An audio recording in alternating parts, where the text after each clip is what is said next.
a small delay on Facebook as well, and it will come through right now. So let's get started.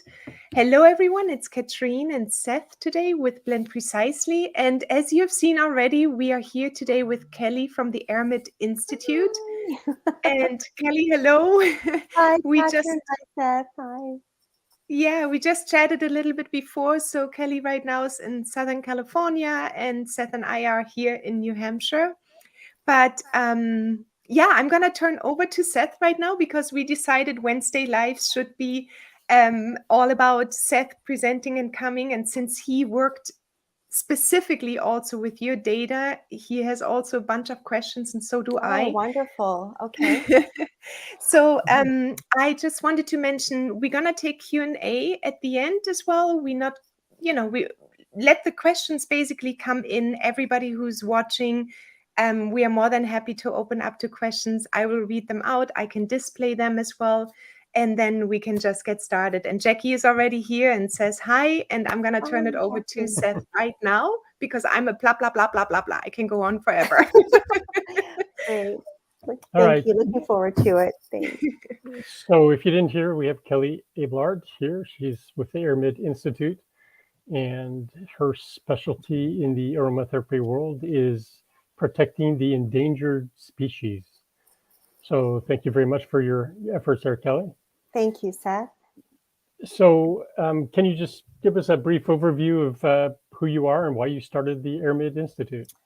I'm a certified aromatherapist, and I have a master's in conservation and doctorate in biology. And believe it or not, all three of those areas, aromatherapy, conservation, and biology, overlap, especially when we're focusing in terms of wanting to protect endangered medicinal and aromatic plants, and how having those plants preserved just doesn't impact just those plants on their own, but also an ecosystem, an entire ecosystem and habitat. So everything's intertwined.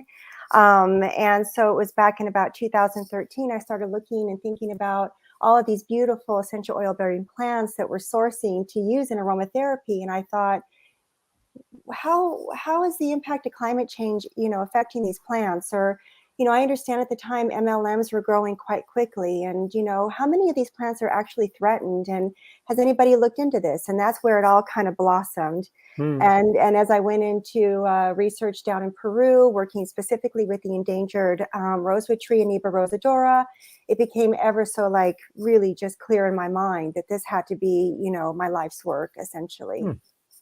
Yeah. Well, we certainly do appreciate it. Thank you. And hope we can give some more wind under your sails. Thank you. Everybody needs to know about this and be interviewing you. Thank you. Yeah, there just came a few quick hellos in from Sylvia as well. She said specifically, hi, Kelly. Hi, and Sylvia. Also from Tracy Green and Jackie. Thank and so you. on. So wonderful. They're all saying hello. Hi. So I think the most important question that's burning in my mind is, how bad is it?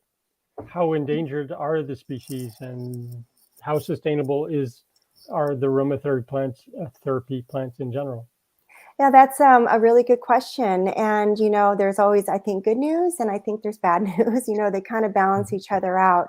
Unfortunately, as you know, basically Airmed works to collect data from different sources to identify those plants that we're talking about. So it's not just the medicinal and aromatic plants, but also the animal fixatives used in perfumery, even the fungi and the seaweed species, and aromatherapy.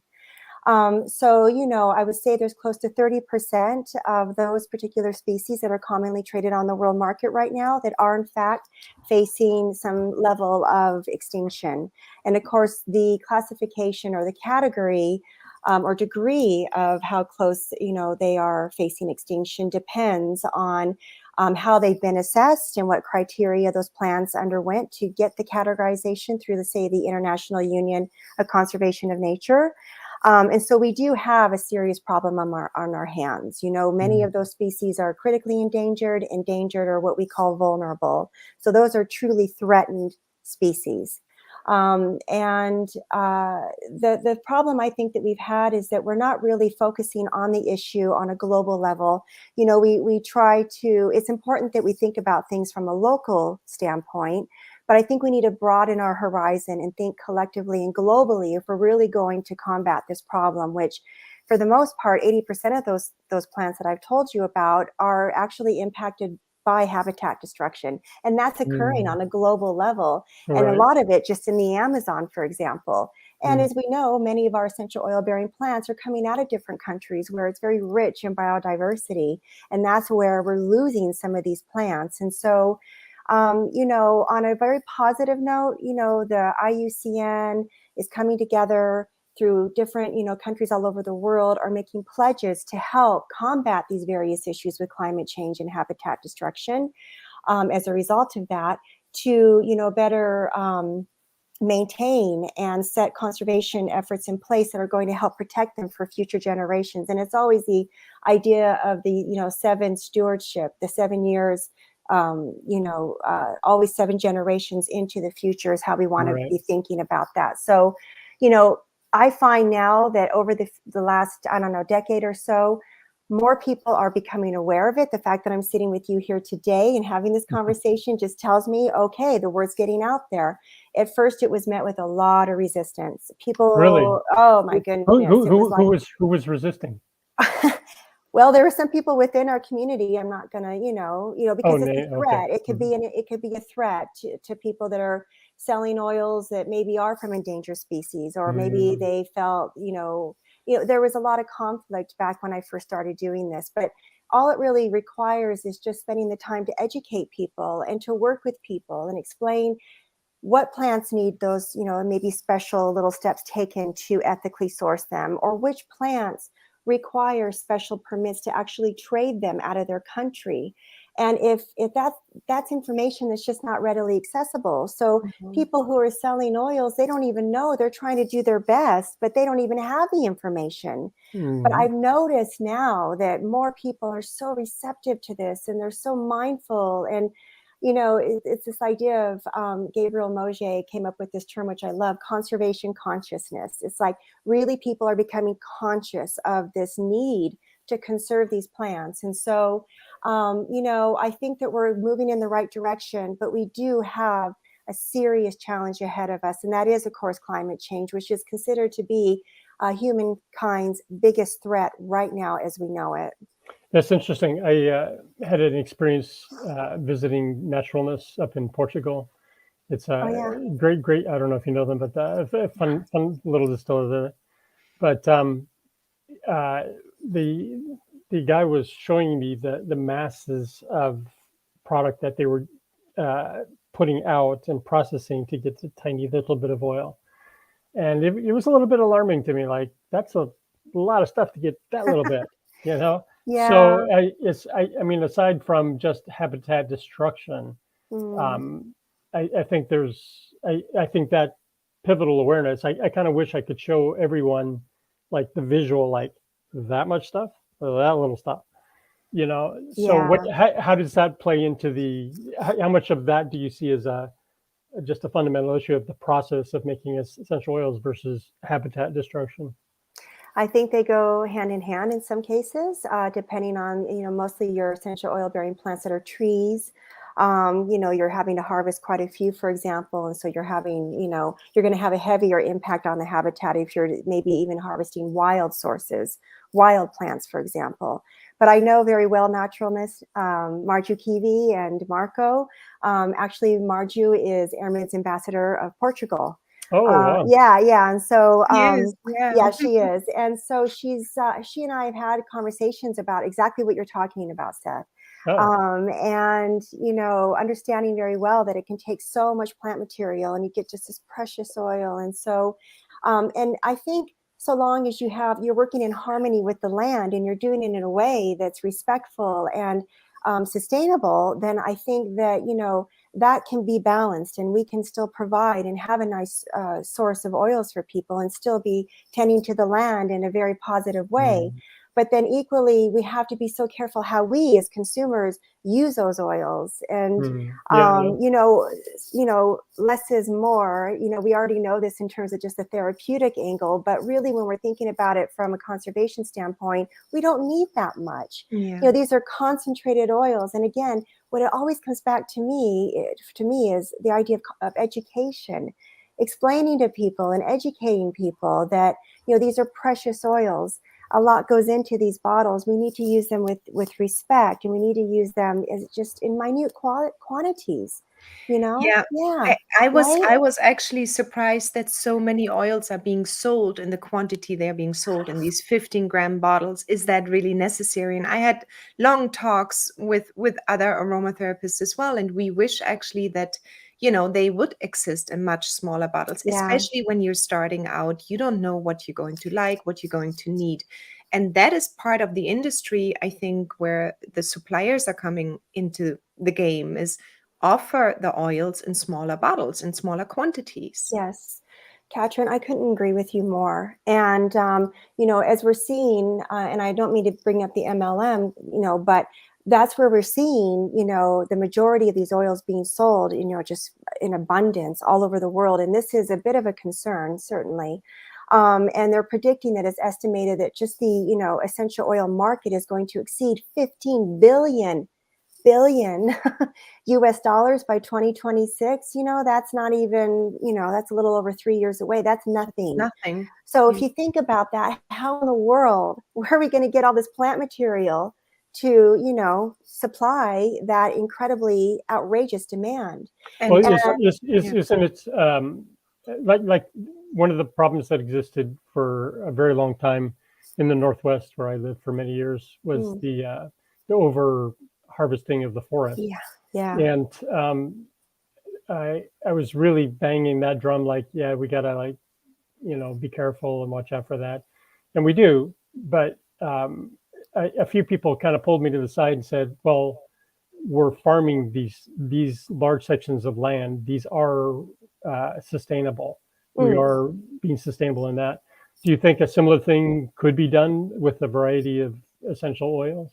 That's a really good question. And Seth, yes, I do. I do believe that. And I think that there have been many local farmers and even distillers who are working in harmony, like Marju and Marco, for example, who have demonstrated that cultivation in this way is a very good way to approach this, instead of it's basically mitigating the impact of wild harvesting. And that's what we really need to be careful about. And even if we're wild harvesting, there are ways to even do that sustainably, but it's much more difficult to track. And there's less transparency when you're working with a supplier. If they're getting their oils from wild harvested, sources, it can be a little more tricky from a consumer's end to figure out how that's occurring. Even cultivated stands, you want to find organizations that have been working in probably at least 5 years, or that's who's the IUCN recognizes that number. 5 years is kind of being, a very stable, very sustainable cultivation model, so to speak. And so, a lot of these plants that we use, some of them can just grow in our backyard, lavender and all these beautiful herbs. And not to say that those are necessarily being, threatened with extinction, but we still, I also believe, have to treat every oil that we source just as, carefully and ethically that we would an endangered species. So yes, to your question, I do think there are ways that we can do this in harmony and balance with the land. And one other thing I think is really important to that, Seth, just to say that in those situations, especially when we're dealing with, countries all over the world, we're working with a lot of indigenous communities who are directly involved in that process. When you take those plants or that opportunity away from them, sometimes that's their only source of income. Sometimes that's all, that's how they feed their families. And if they don't have a way to do this, they will find other methods. And sometimes it maybe isn't in the most sustainable way. It really just depends, right? And so if we know the right questions to ask, and we're working with these communities, and we can see that they're doing it in a way that's really in balance on so many levels, and it's helping these communities, then you want to buy those oils from them. You're encouraged to buy those oils from them, because you're not only protecting the plant, you are really embracing what we call cultural sustainability, which, as they now know, is one of the first things that we have to think about when we are addressing climate change and how we're going to deal with this. Because most of the impact, as I mentioned, is in these very biodiverse hotspots, and it's there that you're finding the majority of indigenous communities. It all comes full circle. So yeah, this sounds like an old story. I remember talking to one guy down in Colombia, and he was saying that I was basically asking how dangerous is it to live there, and he was saying, well, if you're not part of the political battle and you're not doing drugs, it's really safe. But he was also saying that the people that are going into the drugs and is because they're being shoved out of what other things that they were doing. They don't really want to be involved in the drug world, but it's like you're saying, they're forced in because of political, or cows are taking over fields and forests and things like this. Yeah, so I mean, from a standpoint of view, from an aromatherapist standpoint of view, it's really, really difficult to see through the entire forest, basically. Yeah, that's a really good. Yeah. I mean, you get delivered. A, you have to look out for price. B, you need to make sure they're reputable sources where these oils are coming from. Then you have to consider also what kind of oils you need, how much you need, and I think so for an aromatherapist to start out in the business itself, it seems like a jungle to get through, next to creating business, next to getting correct with the laws, being on the same page. So there's quite a bit. But Jackie was just asking here something in between. I'm going to pull this up. I see a lot of online recipes for Atlas cedarwood. Can you speak on cedarwood Atlas as far as their sustainable places to source it? One supplier I've seen claims to have a sustainable source. So that goes along with the question of how can we as aromatherapists actually make sure, what kind of questions can we ask, I guess, to make sure we are supporting what you're doing with so much passion and everything behind it, and it's so needed, but at the same time we can sustain our business in a way that that we know where it's coming from, but how to sell it as well for us, or buy it and then sell it again, depending on what the business is. And to Jackie's point, how do we know we can trust our suppliers? That's and see, all of those questions, it is overwhelming. It is very overwhelming. And this is why Airmid Institute, one of the other reasons that it was formed, to kind of help take some of that pressure and those, that difficulty out of the way of making these decisions. But just quickly to mention, going back to Cedrus atlantica, Atlas cedarwood. So when something, and this also ties in when we're thinking about ethical sourcing, one thing, I think the first thing that we need to do as aromatherapists, or anybody for that matter, when it comes to sourcing oils, is know which ones are a little more fragile than others right now. It's having a very clear awareness right off the bat, because that is going to dictate what kind of questions you ask. Okay. So that is my first, and I always say you have to know which species their conservation status is. Now, we do have our Airmid biannual list. We provide that complimentary to anybody who wants it. We update it every 6 months. And that list right there, for any business owner or anybody who's working with ethical sourcing, can look at it and say, okay, it looks like spikenard, it looks like rosewood, it looks like costus. I need to be asking about CITES. That's all about protecting the trade of a species. And that it could be critically endangered or endangered. And then you start thinking about how you're going to approach your supplier and the questions you're going to ask, as opposed to, say, maybe lavender or basil or something like this, right? So it's knowing the difference. Yep, Seth? Yeah, is it, what you're talking about is not on the information that we put in into Blend Precisely.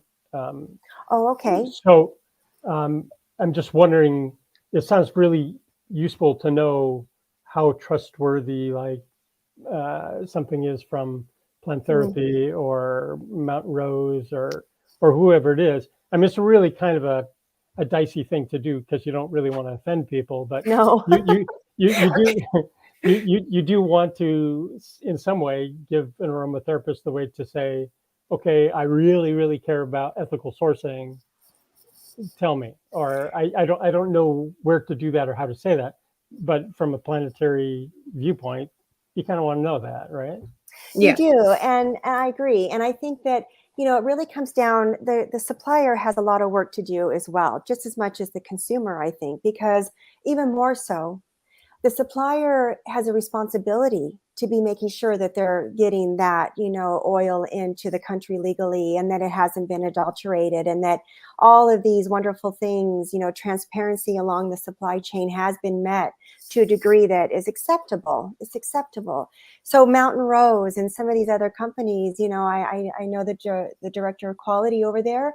I've been to Mountain Rose, and I've gone through their facility, and, you know, I think the work that they're doing is phenomenal. They take those extra steps, and they're willing to answer those questions, those hard questions. Right. And that's what I need. I need somebody. So tell me, did you get a permit for this? Or tell me, do you have a GCMS for this? Or tell me, do you, how do you work with these communities? Can you explain how the funds are distributed within those communities that are selling you this essential oil? Or how much are the harvesters getting paid when they're taking the frankincense?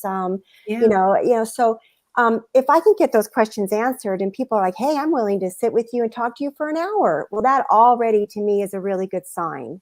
Well, how could you present this in anywhere at all to like, you know, just hold people accountable and or brands accountable? I mean, are there any models like from the organic world or some other certification source that does this kind of thing and isn't, you know, knows how to handle that?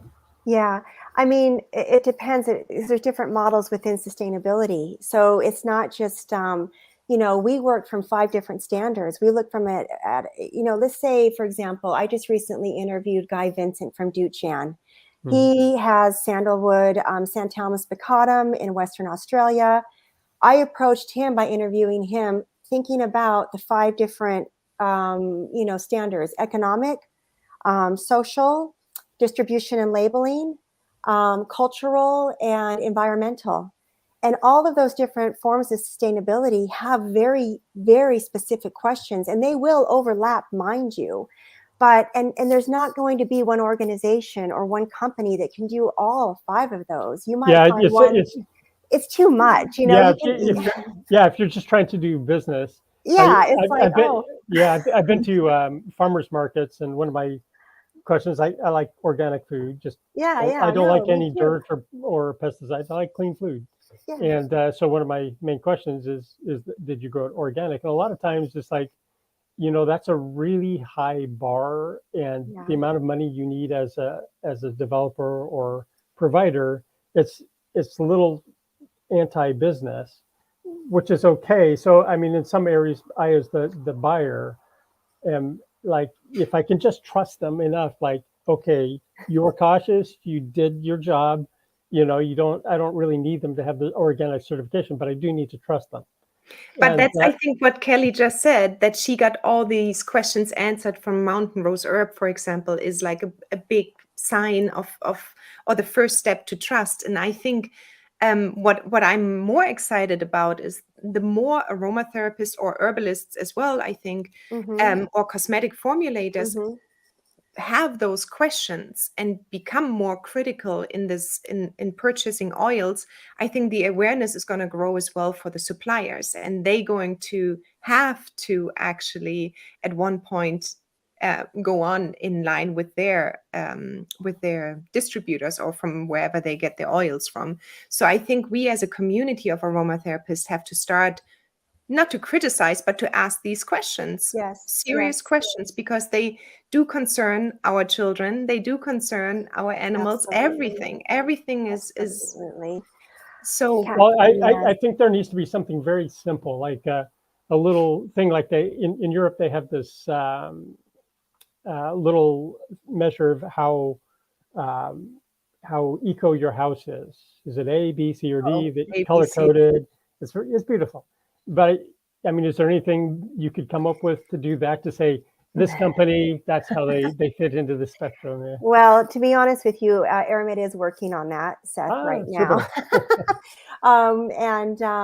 We're actually building a database where we are not only gathering information from various organizations, companies, really, and local distillers from all over the world, but also thinking about just providing the information to a consumer on what questions to ask, because I am a firm believer that you have to ask different questions for each plant along the way.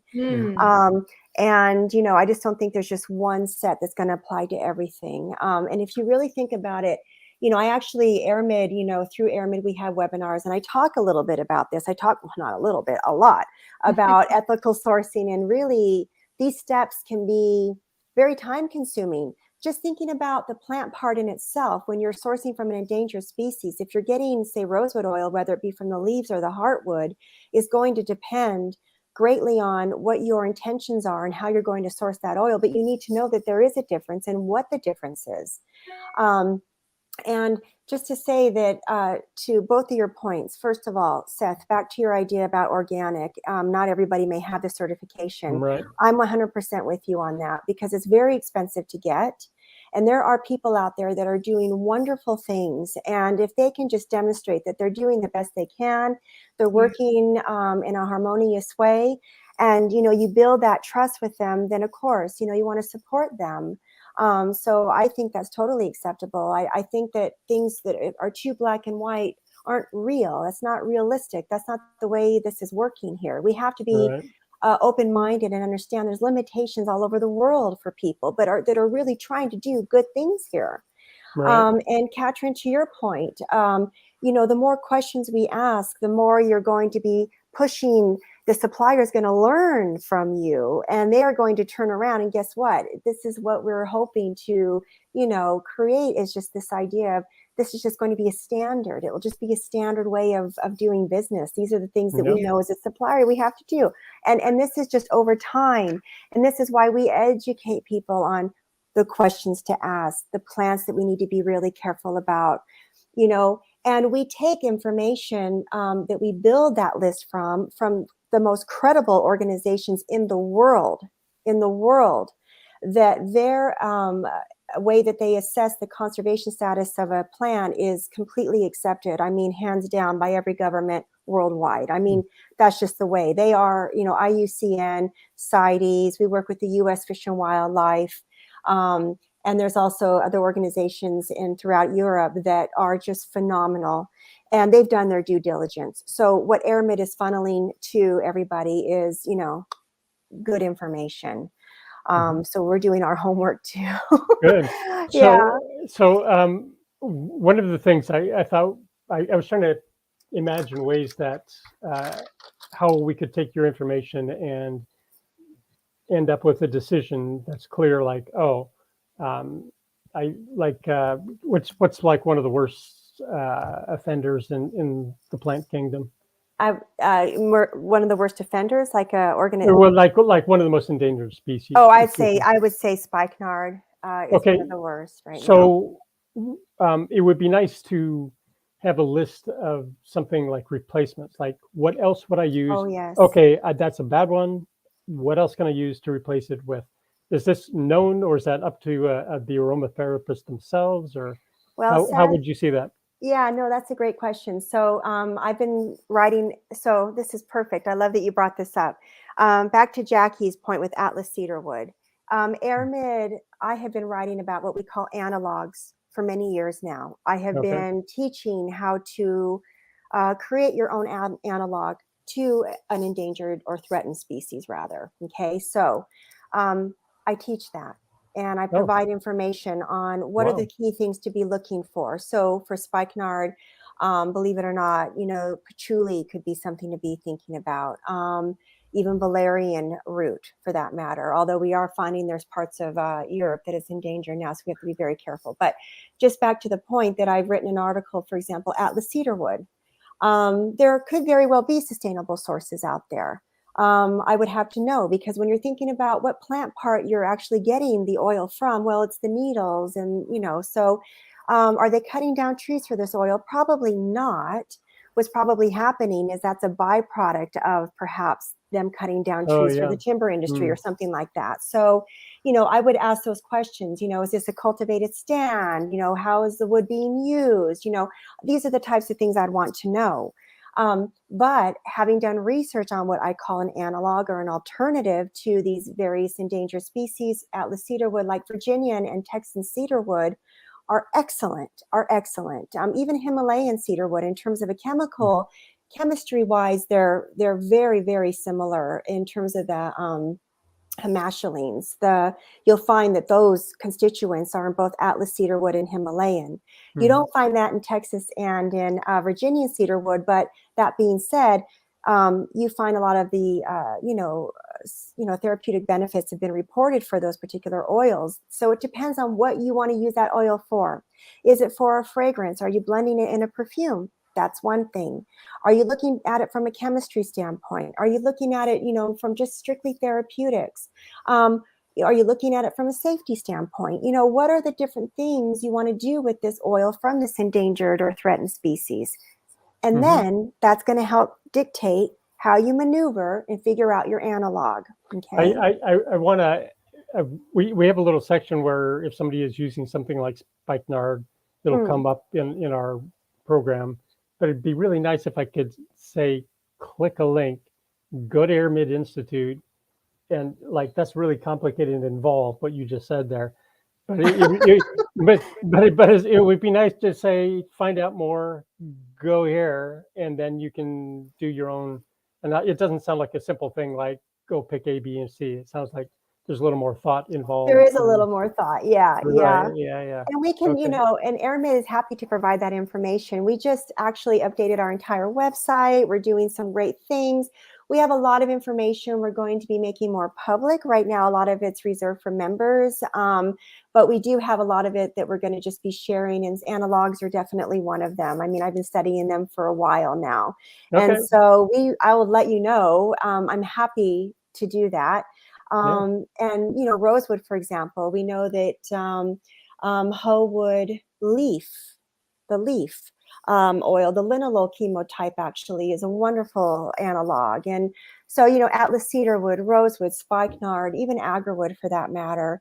So we've looked at them. And then again, maybe the analogs that we provide aren't really, what people are after. That's fine. They'll have the tools to do that and find their own.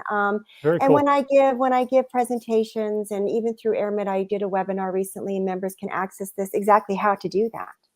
Cool. Very good. So just to shift a little bit, I don't think most people are quite aware of the organizations you mentioned. Can you spend a little time just kind of like pointing out what sites and IUCN are? And there's MAP sites, IUCN. Just a short clarification, I think, for everyone who is new actually to the Airmid Institute, to the work you do, but also to wanting to help with endangered species or looking up more information. Okay, thank you. So just to clarify, so IUCN is an acronym for the International Union of Conservation of Nature, okay? And what they do is they've been around for over 50 years, and they have set criteria that researchers all over the world can use to collect data on plants and animal species for conservation status assessment, okay? So that's where you're going to find what we call the IUCN Red List. You can visit there. You could type in a Latin name of a species you're interested in finding out if there's been an assessment done. And there you'll find out if it's been classified as either critically endangered, vulnerable, near threatened, least concern. And that is the most credible organization in the world doing that, number one. CITES, CITES is an acronym for the Convention on International Trade of Endangered Species. And what they do is they work on the ground to protect the trade of species. So basically, they don't want species traded if it's going to impact their overall survival. Now, oftentimes those species are already classified as threatened or facing extinction, others not just yet. So CITES is all about the trade. It's about export and import. Spikenard, rosewood, costus. Now, frankincense might be going on the CITES list in this year or next. We don't know, but that's where you're going to have to start asking suppliers to demonstrate that they actually got proof of CITES. And if that is not available, then that oil was probably brought into the country illegally, for example. That's what happened in, I think it was 2018 with Young Living. We found, spikenard and rosewood. That's exactly what happened. It was the U.S. Fish and Wildlife, the Lacey Act, which reinforces CITES, and it was brought into the U.S. Illegally without the permit, and that's what happened. So it sounds like there are organizations that are just very determined to go after these people. Okay. Totally determined, Right. and it's those organizations that we affiliate ourselves with. Okay, great. And then of course the U.S. Fish and Wildlife. Now, Katrin, you mentioned MAPS. So MAPS is an acronym for medicinal and aromatic plants, and that encompasses essential oil-bearing plants. So we just generally say MAPS. Okay. Makes sense. Mm-hmm. So those, yeah. Because one has to get, it's not just essential oils and the chemistry and everything else what we have to learn, but it's a whole world around it. It is a whole world around it, really. And yeah. Sorry, I didn't mean to cut you off. Go No, ahead. no, because I'm as enthusiastic about this whole possibility that we can actually help as an aromatherapist, as an individual, but also maybe, the wheels are turning, how else we can bring the word more out to the public, maybe through Blend Precisely or whatever. And thank you for allowing to use the biannual list as well in the program, because I think, it's just a small step, but still it's awareness building. And oh yes, it's the first step, the small step, but the most critical. It really is. So thank you. I think I want to see you on CNN, Oprah. All of if those. you can make that happen, believe me, that would be great. You go talk to Colleen, you go talk to Melanie, all of them. You talk to all of them, please. But I think she did already too. So Jackie is saying it would help to know the chemistry of the oils we're trying to replace. Okay, so that's a good question. Yeah, that is probably another point what we talked about already a little bit. What are you using the oil for? And then drilling down, and we know, that there's Dropsmith out there, for example, where you can see the components and the chemistry and go a little bit deeper as well. But there's always research involved. I think that's what I have found actually being an aromatherapist. There's almost more research than blending involved, or more business than blending. I agree with you. I do agree with you. Yeah, you have to be open for that. And then we have a Facebook user just mentioned, and this is the Facebook user. If you can just post your name quickly, because when we stream into groups with StreamYard, the name doesn't come up. But if you like to just let us know who just wrote this, because it's very cute. I love what Airmed is doing. I also appreciate that the Blend Precisely app now shows if an EO is endangered, threatened, or at risk. This makes it easy to learn more about what that means, and then to think about what they should. Exactly. I also hear people say, I'm only one person. What can I do to save the environment? I think using EOs wisely and not using EOs that are endangered, threatened, or at risk is an easy and helpful way for a person to contribute to saving our environment. And then it goes on. Sorry, it was Sylvia. Okay, so so no, not to be sorry, Sylvia. It just doesn't come up in a group, unfortunately. But so I agree that yes, we are only one person, but one person as a mass later on can create a volume. So one person questioning and doing their work and coming together as a community, I think is so important. You go ahead. I can talk. I can't. I'm sorry, I didn't mean to interrupt you. I just want to acknowledge what you're saying and say you're 100% correct, first of all. And this is one of the reasons why Airmed has global ambassadors. It's not just me. I mean, I do work, and here I am sharing information with you. You're sharing it with other people. We're all together. Now this is going to make an impact. We can make a difference on our own. We can. And we've got our global ambassadors, you know, at least 20 countries represented right now. They're on the ground working and they're making a difference. We all come back together and guess what? It's pretty amazing. It's pretty amazing. So yeah, So we got this. can you talk about the ambassadors actually? As you just mentioned, Marju is, for example, in Portugal, and then you have 19 more countries, it looks like. We So do. how can an aromatherapist maybe be involved, or what can they do to spread the word, like a single aromatherapist like Sylvia? What can she do right now for the Airmid Institute? Well, Sylvia is a big supporter, and she has been for quite some time. Thank you, Sylvia.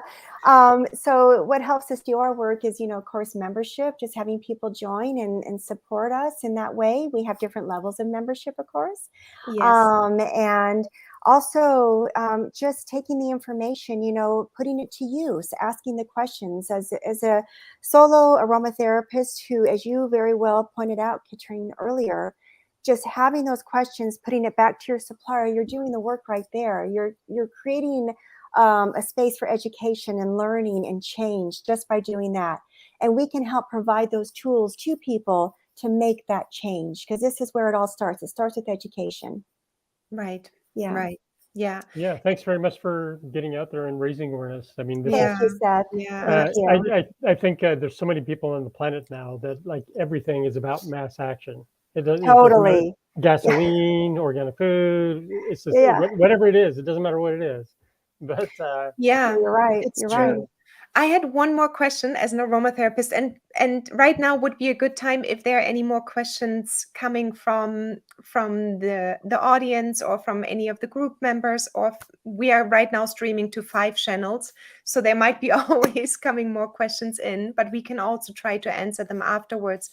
But a question would be for me right now, and I've been thinking about it for a long time, if I would love to work with small distillers, and that is very hard for an aromatherapist to actually do, because either they are coming from all these different countries, and then there are always these import costs involved and everything around customs and so on, but also they don't always have, of course, all oils, which makes it actually a beautiful thing, because then you know they are working specifically, for example, naturalness with their Portuguese oils.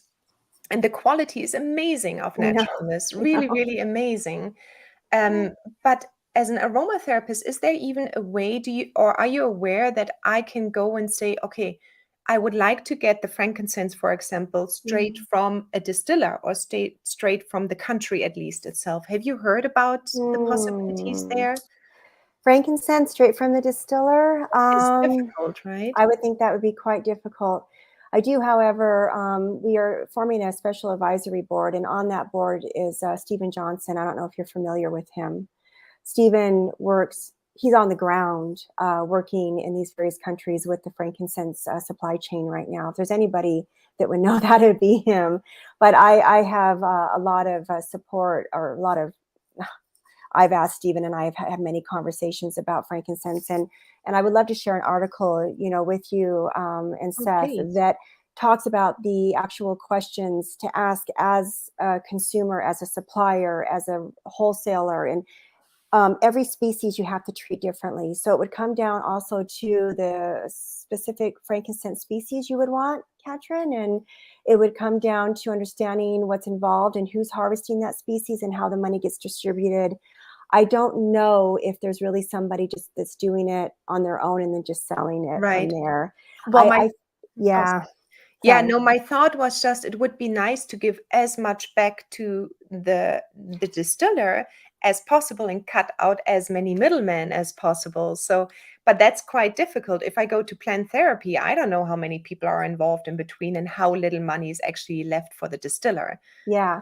So I'm so glad, because frankincense, the supply chain is one of the most opaque ones you're ever going to see right now. Okay. It's very convoluted, and there's a lot of it, questions that one should be asking. But, you know, like Stephen distills the oil as well. And they have something that they're implementing now called blockchain. I don't know if you're familiar with blockchain. And I've heard, but, you know, not familiar enough. Okay, so Airmid's going to be having a webinar in August that talks specifically about this. But blockchain is really something that you have right on your phone. It's like an application. Boom! You just like go to your phone and you type in, and you can actually see which tree was harvested, when it was harvested, who harvested it, how much money they got paid for their resin, where it was, transported to. All of this is just recorded, and it's complete transparency along the supply chain. And this is really important, to that level, right? Yeah. So, Okay. yeah. Sorry, go ahead. No, go ahead, Seth. Yeah. Yeah. Well, you're kind of speaking to my turf here. Oh, okay, cool. So yeah, blockchain is a general concept of accountability that they use in cryptocurrency, where is most famous for. Yes. But all industries have kind of figured out, oh wow, this is a great way to have traceability of like who did what at what time and when did they do it, and so it's a technology that is on the one hand very good for what you're talking about, but I'm concerned that it would actually be harming some of the people that are like the farmer that doesn't know anything about any of this, and he's just trying to do his thing. He doesn't have a internet connection. He doesn't know how to do that sort of thing. So it is good to know things, but at the same time, you also want to enable the best. Yeah. And the best is sometimes the farmer in the field doing it. He doesn't even know what organic is. Just, right. Yeah. It's just out there working. And the one thing, and I hear what you're saying, and I think that with every system, it's not going to be totally perfect. There's going to be flaws in anything that we do. But in terms of frankincense, these communities are, these harvesters have been following in footsteps for generations. I mean, it's, and they may not have the understanding of the technology, but having worked with Stephen, or at least met with him numerous times about the work that he's doing, and have worked on an article with him. I mean, he's in there working with them in the community to try to build this, because he's very much trying to protect what they're doing, protect their tradition of harvesting, provide them with the money that they deserve for that harvest, because there's just, there's been some problems. And so, again, it kind of goes back to bringing in local community and having that respect for the work that they're doing, and making sure that anything that you do bringing in is acceptable, and they're receptive, and everybody's on the same page. Otherwise, any system is going to fail. You've got to have community. So can you actually speak to the kind of what Katrin is alluding to, is that she's very interested in supporting the little guy. Yeah, right. Got you. Yeah. So, but if you're a big fish, does that mean the big guys are bad just because you're not a little guy? Do you guys? I mean, both of them need to do business at a different scale. But I kind of what I'm hearing you say, the end result of the current system is that somehow the little guy is getting crushed and sidelined, and the people that are actually producing the things that we ultimately use are not being paid a fair wage, or they're being forced into harvesting things in a way that makes them endangered or devastates the environment or something like this. So do you actually see, how is that? Is that actually what's happening? Well, I mean, I can say that, we've seen some of that happening with rosewood, for example. And I know that this happens along the supply chain with many different species, to be perfectly honest. And I don't have personal experience with frankincense. Again, I've just spoken with Stephen Johnson, who's making a big difference in the work that he's doing. And in many ways, he is a local, he is a small distiller. He's very, he's just got a small business doing his thing. Right. And then you're competing with the big guys over here. I think it's really just down to, that relationship too that you build with the supplier. And I find that it's much easier to do that with, someone very small and willing to create and has the time to communicate and to learn and to, share.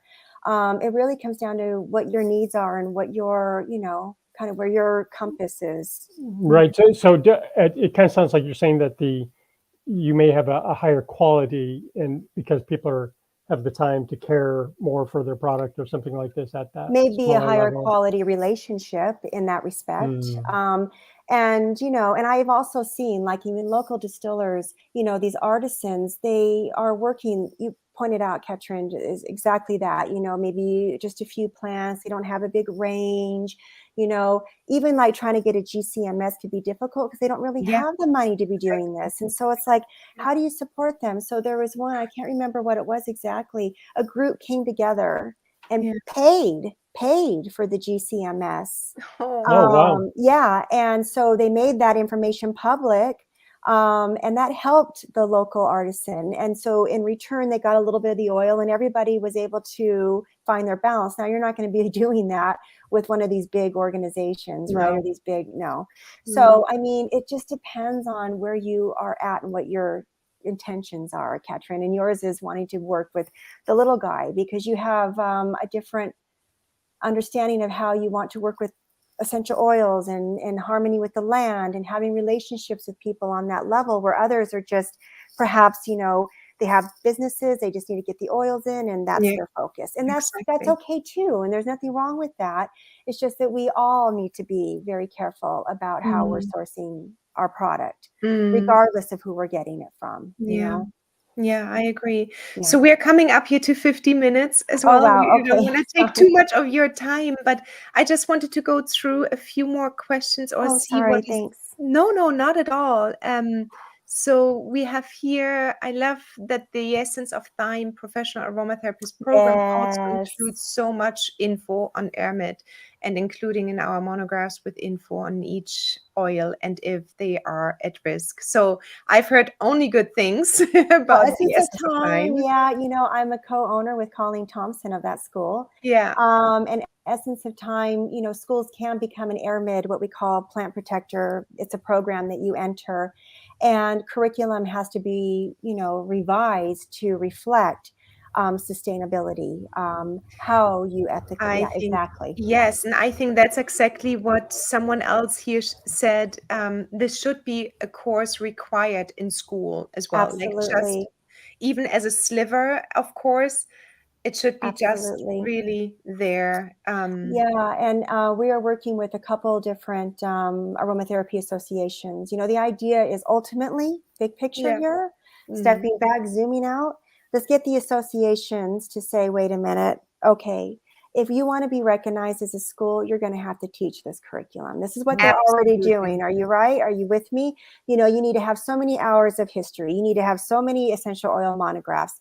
Okay, you need to have so many hours and you need to show sustainability and conservation of blah, blah, blah. You need to understand this, fine. So, you know, this is, we also work with associations on that level right now in Yeah. Australia, and we're also working with one in Switzerland. You have a lot of work on You your go, girl. plate. Yeah. You go, girl. Yeah, that is just amazing. But I just wanted to just say one more time, to sign up for your membership, they can simply Yeah. go right now to the airmidinstitute.org. I have it in as a little ticker going down here. Thank And then there's a you. membership. I can see just 1 second for a moment. I can share maybe the screen as well. So we can just quickly go into your website. And then here we can see, can you see it right now? Let me see. I Not, can't, but oh, let, wait, something's happening. share screen. Let's do this because I just want to make sure that people can find you, but no, they don't allow me to do this right now. But anyway, so go to the airmidinstitute.org, and then you can get under the little drop down, get involved. There you can say donate Airmid Institute membership, or subscribe to the Airmed biannual list as well. Mm-hmm. And then what I see is there's a few membership possibilities.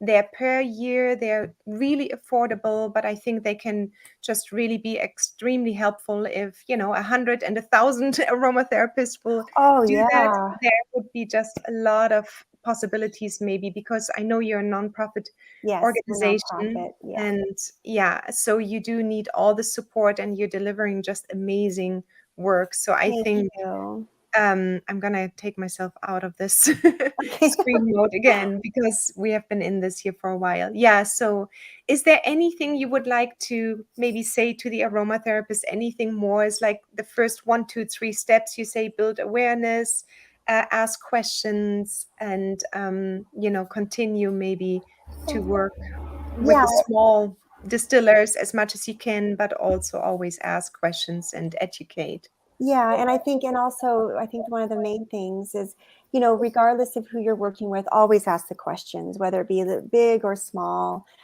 supplier, but also just be positive. We are going to make a difference. I know it can seem super heavy, and believe me, I didn't get into all the heavy stuff today. And if I did, we'd be like, oh no. But just to say that, we need to just remain positive and dedicated to the cause. Just dedicated, because we may not be seeing the impact that we're having. We just have to have faith that if we do these things, we will start to see the change. And we already are. We just got to stay committed. Yeah, that's true. And Tracy says, absolutely, we'll go now. Yay! And probably, Thank you, Tracy. sign up. Yes. So I think Thank that's the you. support we need. Seth, anything else? I'm not taking over here. Oh, I've got a billion questions, but I think we need to honor people's time, and we appreciate you coming on very much. Thank you very much, Seth, and thank you for having me.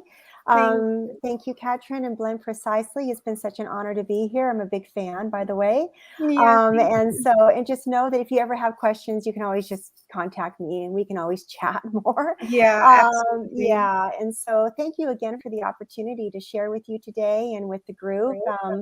I'm a very happy member of it myself, so thank you.